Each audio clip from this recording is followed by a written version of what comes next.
안녕하세요. 반갑습니다. 오늘은 새해 첫 주일이죠. 그래서 오늘 새해를 어떻게 주님 안에서 우리가 살아갈 수 있을지에 대해서 새해를 맞는 그런 의미에서 말씀을 함께 살펴보려고 합니다. 오늘 살펴보려고 하는 말씀은요, 느헤미야 말씀입니다. 느헤미야 2장 말씀을 함께 펴주시기 바랍니다. 느헤미야 2장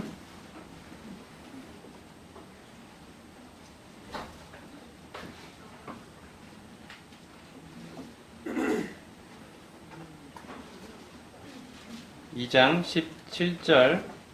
17절부터 20절 말씀까지 같이 교독하겠습니다. 17절부터 20절을 같이 교독하겠습니다. 제가 17절 읽겠습니다. 자, 찾으셨죠? 후에 그들에게 이르기를 우리가 당한 곤경은 너희도 보고 있는 바라. 예루살렘이 황폐하고 성문이 불탔으니 자 예루살렘 성을 건축하여 다시 수치를 당하지 말자 하고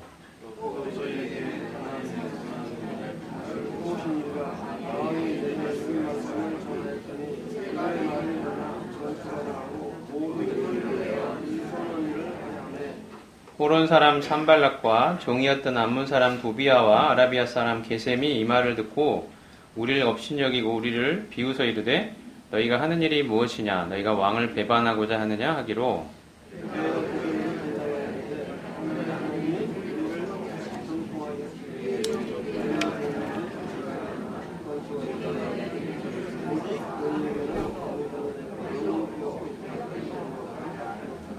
네, 감사합니다. 페르시아 왕 아닥사스다 왕 때 느헤미야라는 유다 사람이 살았습니다. 우리가 알듯이 남유다가 바벨론에 멸망한 후에 많은 유다의 사람들이 포로로 잡혀갔죠. 나라는 망하고 많은 사람들이 포로로 끌려가 살게 되었습니다. 그리고 이제 시대가 바뀌어서 바벨론이 망하고 페르시아 제국이 등장을 하게 됐습니다. 중동의 판도가 페르시아 제국으로 넘어갔죠. 그리고 페르시아 왕 고레스 때에 하나님께서 고레스로 하여금 칙령을 반포하게 하셔서 유다의 백성들로 하여금 옛 땅으로 돌아가서 성전을 건축하도록 하나님이 하셨습니다. 그래서 일부 유다의 백성들이 스룹바벨 또 예수와 이런 사람들을 중심으로 돌아와서 드디어 성전을 건축하게 되죠. 예루살렘의 그 황폐했던 곳에 드디어 하나님을 예배하는 성전이 다시 서게 됩니다. 얼마나 영광스럽고 감격스러운 일이었겠습니까? 그런데 예루살렘의 성전이 서게 되었지만 여전히 예루살렘 그 땅은 그리고 그 유다의 땅은 황폐하기 이르 말할 데가 없었습니다. 그리고 여전히 옛날에 그 예루살렘 그 성, 예루살렘을 둘러싸고 있던 그 성은 회파된 채로 있었던 것입니다. 이 소식을 듣게 된 페르시아의 그 머나먼 곳에서 이 소식을 예루살렘 성이 아직도 여전히 회파된 채로 그대로 남아있다는 그대로 버려진 채로 있다는 이 소식을 듣게 된 느헤미야의 마음에 이런 생각이 든 거죠. 느헤미야 1장으로 한번 가보실까요?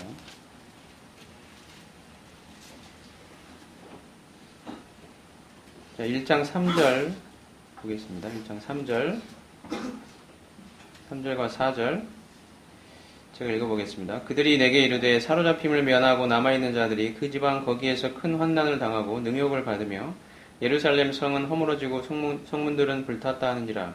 내가 이 말을 듣고 앉아서 울고 수일 동안 슬퍼하며 하늘의 하나님 앞에 금식하며 기도하여 이르되 하늘의 하나님 여호와 크고 두려우신 하나님이여 주를 사랑하고 주의 계명을 지키는 자에게 언약을 지키시며 긍휼을 베푸시는 주여 간구하나이다.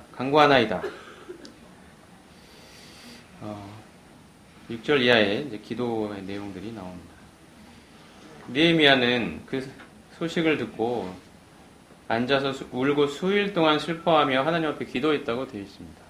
사실 느헤미야는 페르시아 땅에서 왕의 그런 총애를 받는 높은 관직에 있었기 때문에 별로 아쉬울 게 없었던 사람이죠. 그냥 과거를 잊어버리고 이 현실에 지금 내가 지금 살고 있는 이 상황에 잘 적응해서 살아가면 아무 문제가 없었던 사람입니다. 하지만 참 그 유다의 옛 땅 그곳에 성전은 섰지만 성벽이 회파되어 있고 하나님의 백성들이 그로 인해 많은 공경과 어려움을 겪고 있다는 이 소식을 들었을 때 이게 남의 일처럼 느껴지지 않았습니다. 이것이 바로 자기 일처럼 느껴졌습니다. 그리고 하나님 앞에 수일 동안 울면서 하나님 앞에 간구하는 모습이 나옵니다. 하나님, 우리가 범죄하여 하나님께 이러한 형편을 겪게 되었습니다. 참 저희가 하나님이 주신 명령과 계명을 규례를 지키지 아니하였습니다. 하나님 앞에 범죄하였습니다. 하지만 우리가 이제 하나님께로 회개하고 돌아온다면 하나님께서 우리에게 긍휼을 베풀어 주시겠다는 그 약속을 하나님이 지켜주십시오. 이제 저희가 하나님 앞에 엎드려 회개하며 저희의 죄를 돌이키고 이제 하나님 앞에 나아가기를 원합니다. 하나님, 저희에게 긍휼을 베풀어 주십시오. 이러한 기도가 느헤미야에게 있었습니다. 성전을 재건한다는 것은 예배가 회복됐다는 의미가 있다고 생각이 됩니다. 그런데 성벽이 여전히 무너져 있습니다. 성벽은 어떤 역할을 합니까? 성벽은 외부의 침입으로부터 보호해주는 역할을 하죠. 오늘 새해를 맞는 첫 주일, 이 아침에 우리가 성벽을 재건하는 이 일에 대해서 우리가 함께 생각해 보면 좋겠습니다. 성벽을 재건한다는 것은 교회적으로 보면 교회가 정말 하나님의 일에 세상과 구별되어서 하나님의 일에 교회가 함께 나아간다는 의미가 있다고 생각이 됩니다. 성벽은 무엇보다 세상과의 구별이죠. 하나님의 백성이 갖는 가장 중요한 특징 중에 하나는 세상과의 구별입니다. 세상 사람들과 똑같은 사고방식과 똑같은 생활 방식을 가지고 살아가는 것은 결코 하나님의 백성이라고 할 수가 없는 모습이죠. 성벽을 쌓는다는 것은 바로 세상과의 구별을 의미합니다. 성경의 다른 말씀에도 마음을 새롭게 함으로 변화를 받으라고 하셨습니다. 너희는 이 세대를 본받지 말고 마음을 새롭게 함으로 변화를 받아 하나님의 선하시고 기뻐하시고 온전하신 뜻이 무엇인지 분별하도록 하라. 말씀이 있습니다. 세상에 참 많은 유혹도 있고 때로는 여러 가지 위협들이 있습니다. 우리로 하여금 참 믿음의 삶을 살아가지 못하도록 끝없이 우리를 잡아당기는, 우리를 무너뜨리려 하는, 그리고 우리를 세상과 타협하게 만들고 세상 사람들하고 똑같이 살아가게끔 무력한 자로 만들고자 하는 수많은 공격들, 그리고 수많은 유혹들이 우리 주변에 있습니다. 그래서 우리도 모르게 우리 자신의 생각들이 점점점 세상 사람들하고 비슷해지고 우리의 사고방식도 세상 사람들이 중요하게 생각하고 가치 있게 여기는 것들로 나도 모르게 마음이 흘러가고 어느새 나는 정말 하나님의 백성이 맞는지 그들 가운데 구별된 백성으로 존재하는 것인지 아니면 그들과 똑같은 모습으로 그들과 적당히 타협하며 살아가고 있는 그러한 무기력한 그리스도인의 모습으로 전락해 있는 것은 아닌지 이런 생각들을 하게 만드는 그러한 모습이 우리 가운데 있는지도 모르겠습니다. 성벽을 쌓는다는 것은 우리가 교회적으로도 우리 교회가 하나님 앞에 분명한 비전을 가지고 하나님 앞에 분명한 목표의식을 가지고 하나님의 일에 세상과 구별되어 하나님이 기뻐하시는 하나님의 일에 우리 자신을 드린다는 그런 의미가 있고 개인적으로 볼 때는 바로 이와 같이 세상과 구별되어 우리 자신을 하나님이 기뻐하시는 그러한 모습으로 구별된 백성답게 살아가는 그러한 의미가 있다고 생각이 됩니다. 새해에 갈수록 우리 주변의 모습들은 점점점 하나님의 말씀에서 멀어져 가고 말씀의 기준보다는 세상적인 가치관들이, 인본적인 가치관들이, 인간의 생각들이 점점 우리 사회에 더 만연해 가고 우리들 안에서도 하나님의 말씀에 따라서 말씀에 순종하며 살아가는 것이 정말 더 버겁게 느껴지면서 적당히 타협해 가려는 모습들이 우리 가운데 점점점 짙게 찾아오는 모습들을 보게 됩니다. 마지막 때의 모습이죠. 이럴 때 우리가 새 아침을 맞이하면서 올 한 해 정말 더욱 우리 자신의 무너진 성벽을 보수하고 그 무너진 폐파된 것들을 다시 쌓아 올려서 하나님의 백성답게 정말 하나님께 헌신된 하나님을 주인으로 모시고 하나님을 왕으로 모시는 백성답게 우리가 살아가고자 하는 그런 새로운 결심, 새로운 헌신이 우리 가운데 필요하다고 생각이 됩니다. 그런 의미에서 느헤미야가 세상 속에서 편하게 살 수도 있었던 그러한 상황과 환경이었지만 참 그 성벽이 무너져 있다는 그 소식 앞에 참 마음이 무너져 내리고 하나님 앞에 무릎을 꿇고 수일 동안 울면서 하나님 앞에 간구했던 자신들의 죄와 또 그 백성들의 죄를 하나님 앞에 내려놓고 회개하면서 하나님 앞에 정말 자기 자신을 드리기를 하나님 앞에 고백했던 그러한 기도가 우리 가운데 회복이 되어야 된다고 생각이 됩니다. 느헤미야는 하나님 앞에 은혜를 구했고 하나님이 느헤미야에게 은혜를 베푸셔서 드디어 성벽을 재건하도록 왕의 허락을 받게 됩니다. 그리고 느헤미야는 이제 여러 백성들을 이끌고 유다의 땅으로 돌아오게 됩니다. 이 느헤미야 2장에 나와 있는 이야기죠. 자, 아까 읽었던 말씀입니다. 사람들을 모아서 이제 성벽을 재건해서 다시 수치를 당하지 말자. 하나님의 능하신 손이, 하나님의 선한 손이 나를 도우셨다. 이제 일어나 건축하자. 이게 이제 아까 읽었던 말씀입니다. 우리에게 이러한 새로운 결심이 필요하다고 생각됩니다. 우리의 영적인 삶에 무너져 버린 곳이 있는지, 허물어져 있는 곳이 있는지 생각해 보아야 합니다.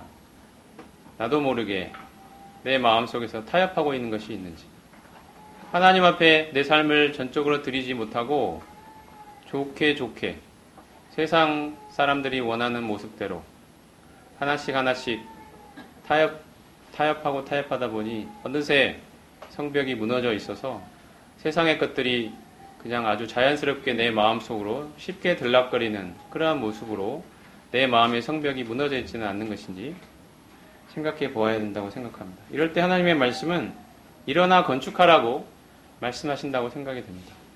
우리 교회적으로나 개인적으로 올 한 해 참 첫 그 주일을 시작하는 이 시점에 일어나 건축하는 우리가 되면 좋겠습니다.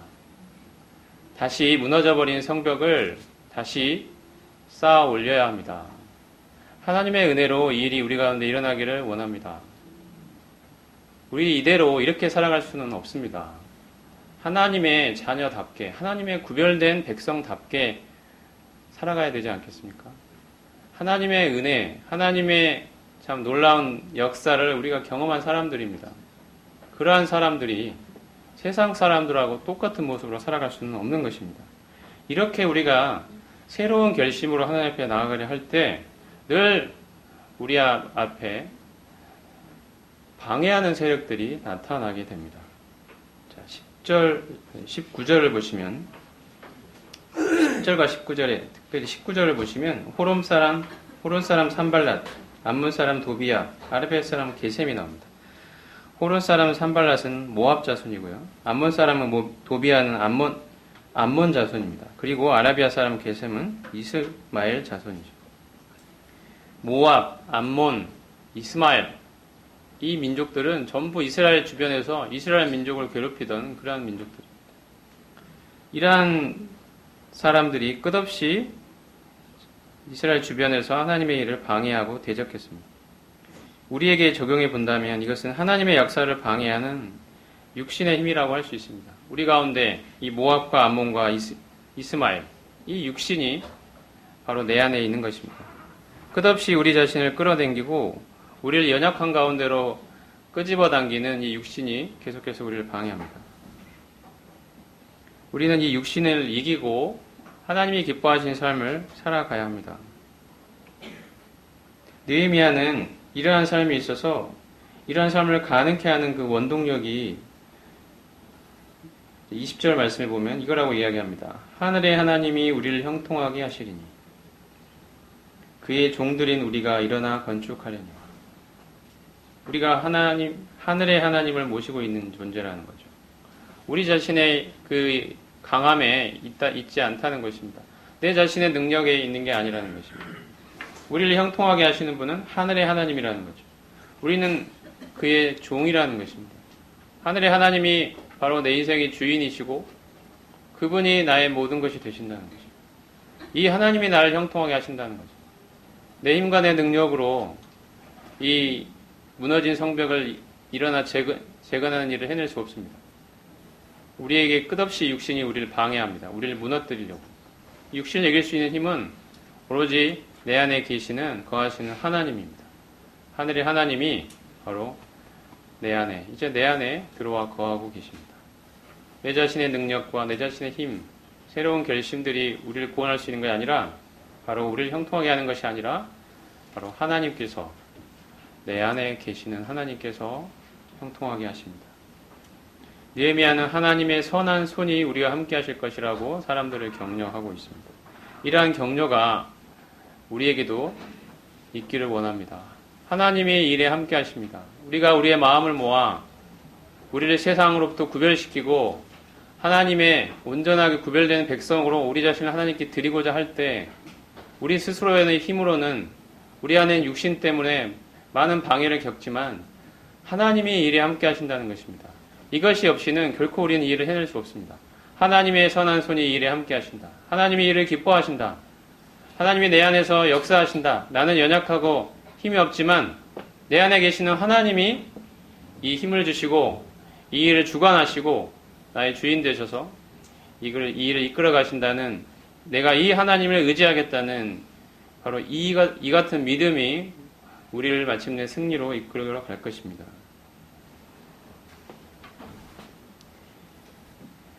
3장을 보면요,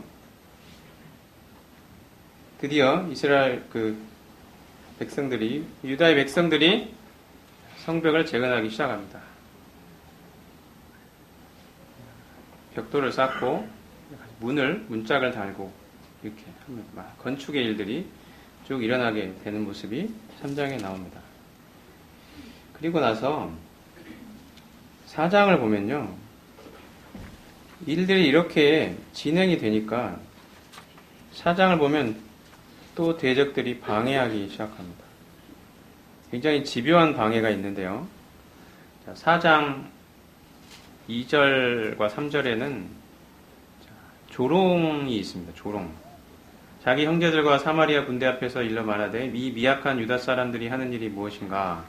스스로 견고하게 하려는가? 제사를 드리려는가? 하루에 일을 마치려는가? 불탄 돌을 흙무더기에서 다시 일으키려는가 하고, 암몬 사람 도비아는 곁에 있다가 이르되 그들이 건축하는 돌 성벽은 여우가 올라가도 곧 무너지리라 하더라. 비아냥거리고 조롱하는 거죠. 이러한 방해가 있습니다. 또 일이 통하지 않으니까 또 어떻게 하냐면요, 4장 7절과 8절 보면 산발락과 도비아와 아라비아 사람들과 암몬 사람들과 아스돗 사람들이 예루살렘 성이 중수되어 그 허물어진 틈이 메꾸어져 간다함을 듣고 심히 분노하여 다 함께 꾀하기를 예루살렘으로 가서 치고 그것을 요란하게 하자 하기로. 분노와 위협이 있는 거죠. 세상은 처음에 우리를 조롱합니다. 너희가 그렇게 살다가는 망할 거야. 너희가 무슨 힘이 있다고 그렇게 살아가겠니? 그냥 적당히 타협하며 살아라. 이렇게 우리를 조롱합니다. 너희가 무슨 자격이 있고 무슨 힘이 있어서 하겠냐, 너희 같은 사람이. 조롱이죠. 근데 이것이 통하지 않으면 이제 분노와 위협을 우리에게 가합니다. 너 그렇게 살다가는 망한다. 너 그렇게 살다가는 죽는다. 한번 죽어볼래? 이게 이제 세상의 위협이죠. 우리 이런 위협이 잘 통합니다. 조롱도 우리에겐 통하죠. 이렇게 살다가 사람들에게 부끄러움이 될 것 같아. 사람들의 손가락질을 받을 것 같아. 이런 거. 그리고 이렇게 살다가는 세상 사람들의 분노를 받게 될 거야. 나는 세상에서 실패자가 될 거야. 낙오자가 될 거야. 망하게 될 거야. 이것이 우리 가운데 있습니다. 우리는 이러한 방해를 물리쳐야 합니다. 사단은 끝없이 우리를 이런 식으로 공략해 올 것입니다. 우리가 우리 자신의 마음을 하나님께 온전히 드리고자 할 때 계속해서 사단은 우리를 향하여 조롱하고 우리에게 분노를 퍼붓고 위협을 퍼부어댈 것입니다. 이것이 외부에서 주어지는 방해였습니다. 근데 이 외부의 방해뿐 아니라 내적인 그러한 어려움들도 있는데요. 4장 10절을 보시면 유다 사람들은 이르기를 흙무더기가 아직도 많거늘 짐을 나르는 자의 힘이 다 빠졌으니 우리가 성을 건축하지 못하리라. 이거는 무력감이죠. 나는 힘이 없어. 이러한 삶을 살려고 해도 나는 너무 힘이 없어. 나는 못할 것 같아. 나는 지쳤어. 힘들어. 나는 힘이 없어. 이런 생각들입니다. 나는 할 수가 없어. 그 다음에 11절을 보면요. 우리의 원수들은 이르기를 그들이 알지 못하고 보지 못한 사이에 우리가 그들 가운데 달려들어가서 살육하여 역사를 그치게 하리라 하고. 이것은 헛소문입니다. 살육하여 역사를 그치게 하자. 이런 것은 다 대적들이 퍼뜨리는 헛소문입니다. 겁을 주려고. 근데 그게 통한다는 거죠. 마음속에. 그런 위협감을 느끼고 있습니다. 마음속에서. 이렇게 살다가 망하는 거 아니야? 걱정이 되기 시작합니다. 불안감이 찾아오는 거죠. 그리고 4장 12절을 보면요. 그 원수들의 근처에 거주하는 유다 사람들도 그 각처에서 와서 10번이나 우리에게 말하기를 너희가 우리에게로 와야 하리라 하기로. 자신들의 삶을 헌신하여서 성벽을 재건하는 일에 온 삶을 드리고 있는 그 사람들을 향하여 동족인 유다의 사람들이 뭐라 그러냐. 그런 사람들을 돕기는커녕 그만하고 우리 가운데 와라 이거죠. 그 사람들 어떻게 살았죠? 성벽 재건하는 일에 자기를 들이지 않았습니다. 자기 자신의 일에 바빴던 사람들입니다. 그 사람들이 너희도 우리에게 와라. 그 말은 너희도 우리처럼 살아라. 뭐 그렇게 힘들게 살려고 하냐. 뭐 그렇게 너희 대단하다고 굳이 그렇게 살 필요가 있느냐. 적당히 우리처럼 살아라. 우리처럼 살아도 얼마든지 사람들에게 세상에서도 인정도 받고 교회 안에서도 얼마든지 인정받으며 살 수 있어. 근데 너처럼 굳이 그렇게 무슨 원칙주의자처럼 그렇게 힘들게 살려고 하냐. 굳이 그렇게 왜 사서 고생을 하냐. 적당히 해라. 이렇게 주변에 있는 그리스도인들이 도와주기는커녕 오히려 힘을 뺀다는 거죠. 우리처럼 살아라. 왜 그렇게 사냐 이거죠. 우리가 정말 그리스도의 제자로 그리스도에게 우리 자신의 삶을 드리고자 할 때도 똑같은 일들이 일어납니다. 그러한 삶을 살고 있지 않은 그런 사람들이 우리 주변에 있는 바로 그 사람들이 우리의 힘을 뺍니다. 굳이 그렇게 살 필요가 있어? 이런 이야기들을 해야 된다는 거죠. 그냥 우리처럼 살아. 이걸 10번이나 이야기했다는 거예요. 얼마나 힘을 뺐는지 모릅니다.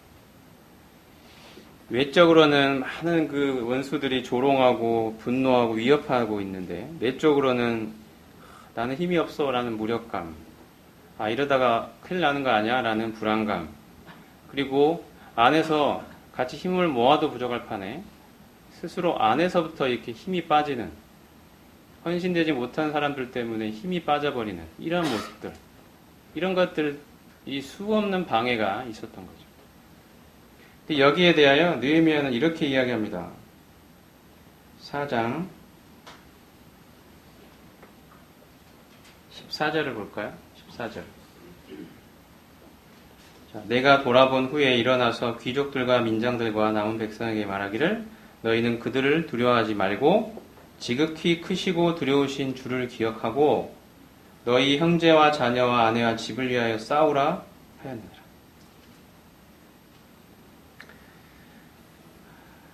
그 다음에요. 20절을 보겠습니다. 20절. 너희는 어디서든지 나팔 소리를 듣거든 그리로 모여서 우리에게로 나아오라. 우리 하나님이 우리를 위하여 싸우시리라 하였느니라. 느헤미야는 포기하지 않았습니다. 느헤미야는 타협하지도 않았습니다. 느헤미야는 주저앉지도 않았습니다. 자기 힘이, 자기 능력이 강해서였을까요? 아닙니다. 느헤미야가 의지했던 것은 바로 크고 두려우신 주였습니다. 하나님을 경외하는 거죠. 하나님의 일에 함께 하신다는 이 믿음 때문이었습니다. 나는 연약하고 내 안에 불안감도 있고 주변 사람들이 도와주지 않고 오히려 힘을 빼고 있는 상황이지만, 그리고 주변에서는 나를 조롱하고 때로는 위협하고 있지만, 이렇게 사람을 두려워하지 말고 크고 두려우신 하나님을 경외하고 하나님을 의식하며 하나님께 대한 믿음으로 나아가자. 하나님이 이 일에 함께 하시며 우리를 위하여 싸우실 것이다. 이것이 느헤미야가 가졌던 믿음이죠. 느헤미야와 함께 했던 백성들이 가졌던 믿음입니다. 우리에게 이 믿음이 필요하다고 생각합니다. 나 자신을 볼 때는 너무 연약하죠. 무기력합니다. 내 안에 두려움이 가득 차 있습니다. 이렇게 살다가 진짜 망하는 거 아닌가. 주변 사람들을 보면, 성도들을 보면 굳이 저렇게 사는 것 같지 않은데 나만 이렇게 괜히 힘들게 살려고 하는 건가. 그렇게 살지 않아도 인정받으며 사는 사람들이 보이는데 나는 나 혼자 이렇게 살려고 하면 괜히 이렇게 사나. 세상 사람들이 조롱하고 너 그렇게 살다가 손가락질 당할 것 같고 세상에 분노가 있고 위협이 있고 이런 것들이 두려워서 사람들을 두려워하게 된다는 거죠. 사람을 두려워하면 하나님을 두려워하지 않게 됩니다. 이게 우리가 생각해봐야 될 부분입니다.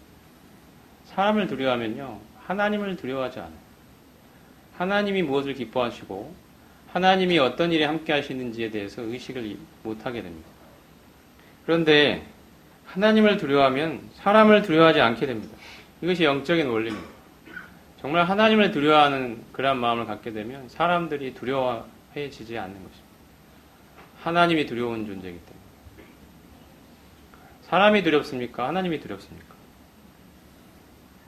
이것이 영적인 싸움의 원리입니다. 지금 내가 싸우는 싸움이 나의 싸움인가 아니면 하나님의 싸움인가 생각해봐요. 내가 나를 위해서 싸우는 싸움, 이외 일에 하나님이 함께 하시지 않지? 내가 좀 잘 되고 싶은데 세상에서 좀 잘 돼보려고 하는데 왜 하나님이 일에 함께 하시지 않지? 그건 자기의 싸움인 거죠. 하나님의 싸움이 아닙니다. 하나님은 하나님의 싸움에 함께 하십니다. 느헤미야는 지금 하나님의 싸움을 싸우고 있습니다. 하나님이 기뻐하시고 원하시는 일에 자기를 드리고 있는 거죠. 성벽을 재건하라는 하나님의 분명한 뜻이 있는 것입니다. 세상과의 구별, 하나님의 백성다운 삶, 하나님 앞에 자기를 온전히 드리는 이러한 삶, 자기 자신을 위하여 살지 않고 오직 하나님을 위하여 살아가는 삶, 나를 구원하신 우리 주님을 위해 사는 삶, 주님께 내 삶의 주권을 맡기고 그분 앞에 내 인생을 드리는 삶, 이런 것들이 다 성벽을 쌓는 삶이라고 할 수 있을 것입니다. 이 삶에 하나님이 함께 하시는 거죠. 하나님의 싸움입니다. 그러므로 하나님이 이 싸움에 함께 하십니다. 우리의 마음에 내가 하나님의 싸움을 싸우겠다는 분명한 다짐과 결심이 있다면 하나님의 일에 분명히 함께 하실 것입니다. 내가 나의 싸움을 싸려고 하면 하나님이 정말 이 일에 함께 하시는지 우리는 자신할 수 없고 확신할 수 없고 끝없는 두려움, 불안감, 초조 속에 살아갈 수밖에 없을 것입니다. 하나님이 이 일에 함께 하시나? 잘 모르겠는데 그런 걸 잘 못 느끼겠는데 불안하고 왜 그럴까요? 그 싸움이 하나님의 싸움이라는 확신이 없기 때문이죠. 하나님의 싸움이라는 확신이 있다면 이 일에 하나님이 분명 함께 하실 것이라는 믿음이 우리에게는 있을 거예요. 우리는 하나님의 싸움을 싸워야 됩니다. 자기의 싸움을 싸워서는 안 돼요. 하나님께 여러분의 모든 삶을 바치십시오. 우리의 주권을 하나님께 내어 맡기십시오. 우리를 위해서 십자가를 지시고 부활하신 이 그리스도 앞에 우리의 인생을 내어 드려야 합니다. 세상에 담을 쌓아야 되는 거죠. 세상에 유리되어서 산속에 들어가서 살려는 게 아니라 세상과 구별된 삶을 살아갈 수 있어야 된다는 뜻입니다. 담에는 문이 달려 있습니다. 아예 세상과 단절된 삶이 아니에요. 문을 통하여 왔다 갔다 합니다. 세상과 교류가 있습니다. 하지만 절제되고 정제되고 걸러진 가운데서 교류가 있는 것이죠. 그냥 아무런 장벽 없이 그냥 무작위로 왔다 갔다 하지 않는다는 것입니다. 성벽이 쌓여 있고 거기에 자그마한 문이 있는 것입니다. 이것이 성도가 살아가야 되는 삶이라고 생각이 듭니다.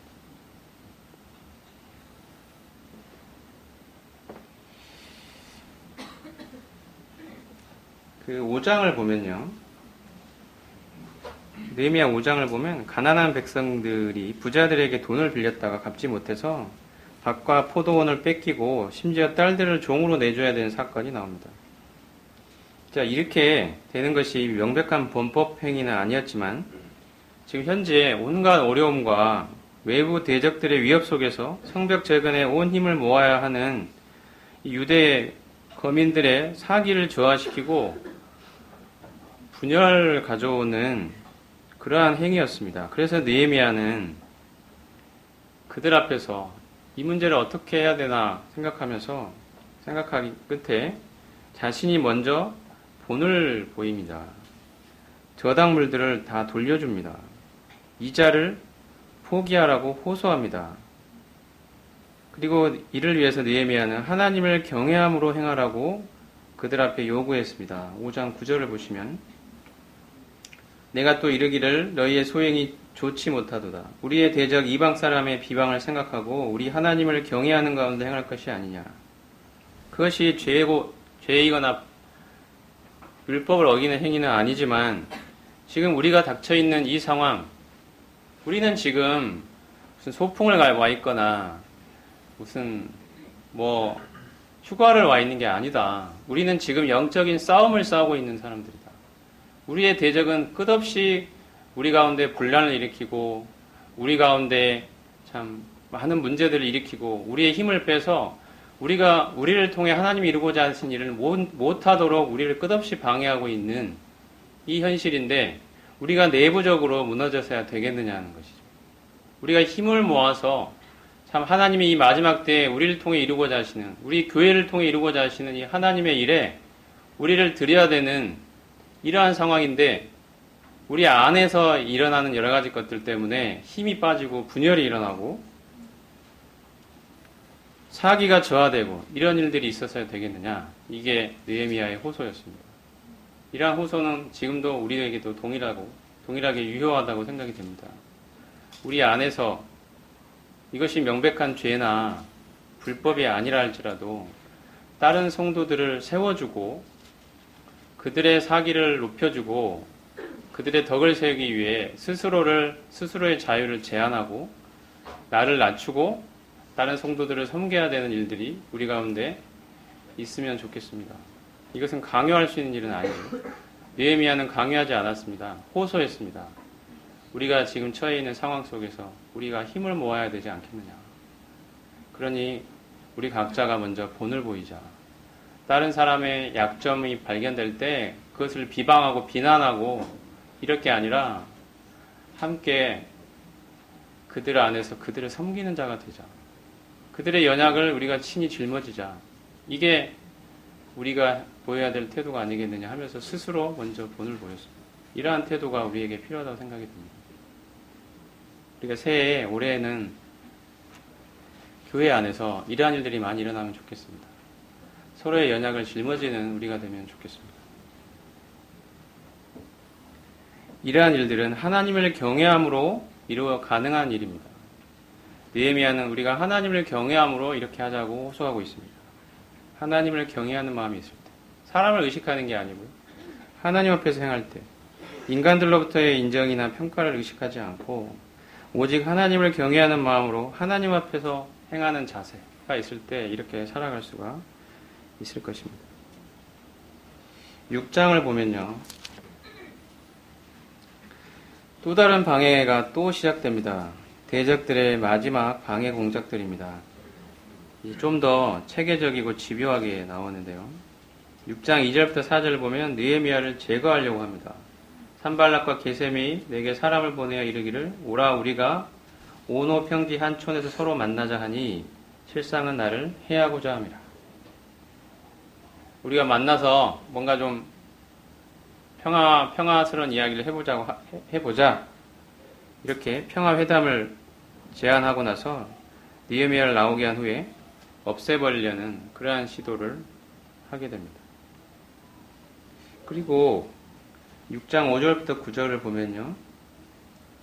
자, 6절을 보면은 그 글에 이르기를 이방 중에도 소문이 있고 가스무도 말하기를 너와 유다 사람들이 모반하려 하여 성벽을 건축한다 하나니 네가 그 말과 같이 왕이 되려 하는도다. 이제는 뭐냐면요, 중상모략과 음해가 있습니다. 성벽 재건을 통해서 느헤미야가 왕이 되려 한다는 거죠. 이러한 억울한 음해를 하기 시작합니다. 왕이 되려 한다. 모반을 꾀한다는 거죠. 굉장히 그 당시에는 왕이 되려 한다는 것은 강력한 일 아니었습니까? 정말 크나큰, 이게 사실이라면 정말 목숨을 부지할 수 없는 엄청난 사건이 되죠. 모반이라는 것은. 그 일을 느헤미야가 꾀하고 있다. 자기가 왕이 되려 한다. 이러한 헛소문을 퍼뜨리면서 중상모략하기 시작했어요. 그리고 더 교묘한 것이 있었는데요. 6장 10절부터 14절을 보면은 10절 보면 이후에 무헤다벨의 손자 들라야의 아들 스마야가 두문불출하기로 내가 그 집에 가니 그가 이르기를 그들이 너를 죽이러 올 터이니 우리가 하나님의 전으로 가서 외소 안에 머물고 그 문을 닫자. 저들이 반드시 밤에 와서 너를 죽이리라 하기로. 그거 뭐냐면 위험하니까 하나님의 성전으로 피신하자는 거죠. 너 피신해라. 위험하다. 자, 얼핏 듣기에는 굉장히 그럴듯한 이야기입니다. 근데 사실은 뭐죠? 어떻게 만들려는 거죠? 원래 성소는 제사장들만 들어갈 수 있습니다. 다른 사람 들어갈 수 없어요. 들어가게 만들어서 어떻게 하자는 거죠? 느헤미야의 지도력, 느헤미야의 리더십, 느헤미야에 대한 존경심을 없애버리겠다는 거죠. 굉장히 간교하죠. 굉장히 교묘하고. 그를 위하는 척 하면서 사실은 그에 대한 존경과 권위를 없애버리려는 거죠. 이러한 아주 교묘한 방해 공작들이 막판에 있게 됩니다. 아마도 우리가 교회적으로나 개인적으로 정말 우리 자신을 하나님께 드리고자 결심하고 그 삶을 살아가고자 할 때 분명히 사단으로부터 집요한 방해 공작들이 있을 것입니다. 이런 것들이 분명히 있습니다. 없을 수가 없습니다. 이러한 속에서 우리가 의지할 수 있는 것은 오로지 하나님이십니다. 우리가 두려워해야 될 분은 오직 사람들이 아니고요. 하나님이십니다. 우리 마음에 내가 살아가고자 하는 삶이 분명한 하나님이 원하시고 기뻐하시는 길이라는 확신이 있다면 이런 수많은 방해와 어려움들이 우리 앞에 있다 할지라도 우리는 넉넉히 헤쳐나갈 수 있습니다. 우리 자신의 힘과 우리 자신이 가지고 있는 그 능력에 의해서가 아니라 하나님이, 하늘의 하나님이 이 일에 함께 하신다는, 하나님이 나를 지키고 보호하시며 이 일이 하나님의 일이기 때문에 하나님이 친히 싸우신다는 이 믿음이 우리에게 있는 거죠.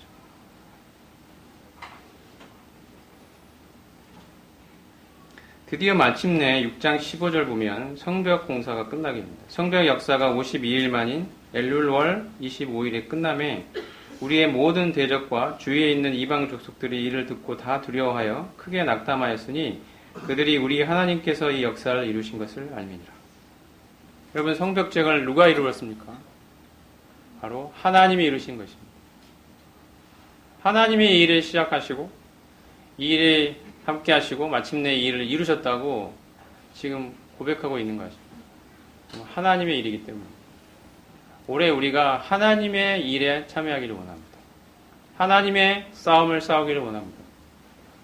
나의 싸움을 싸우다가 나의 욕심으로 내 삶을 살려 하다가 그 가운데 많은 겪는 어려움들, 불안함들, 초조함들, 두려움들, 이런 것에 왜 하나님이 나랑 함께 하시지 않냐고 정말 무가치한 그런 고민들을 하며 사는 인생이 아니라 정말 내 삶이 하나님 앞에 분명하게 드려지고 하나님의 주권이 내 삶에 확실하게 고백되어서 정말 하나님이 내 인생의 주인이시며 내 삶을 이끌어 가시는 주관자가 되신다는 사실을 확실하게 인정하고 고백하고 그 삶에 자기 자신을 드릴 때 여기에 바로 하나님이 함께 하시며 수많은 어려움들이 닥치겠지만 이 싸움에 하나님이 친히 싸우시는 싸움이므로 능히 극복하게 하시고 이기게 하시는 이것을 경험해 나가자는 거죠. 이것이 올해 우리가 싸워야 될 싸움이라고 생각합니다. 우리 일어나서 성벽을 건축합시다. 우리 이렇게 주저앉아서 세상 사람들과 똑같은 모습으로 살아갈 수는 없습니다. 주님이 오실 때가 가깝습니다. 정말 마지막 때입니다. 우리가 안일하게 뭐 주님 언젠가 오시겠지. 오신다고 했으니까 언젠가 오시겠지. 이렇게 살 때가 아닙니다.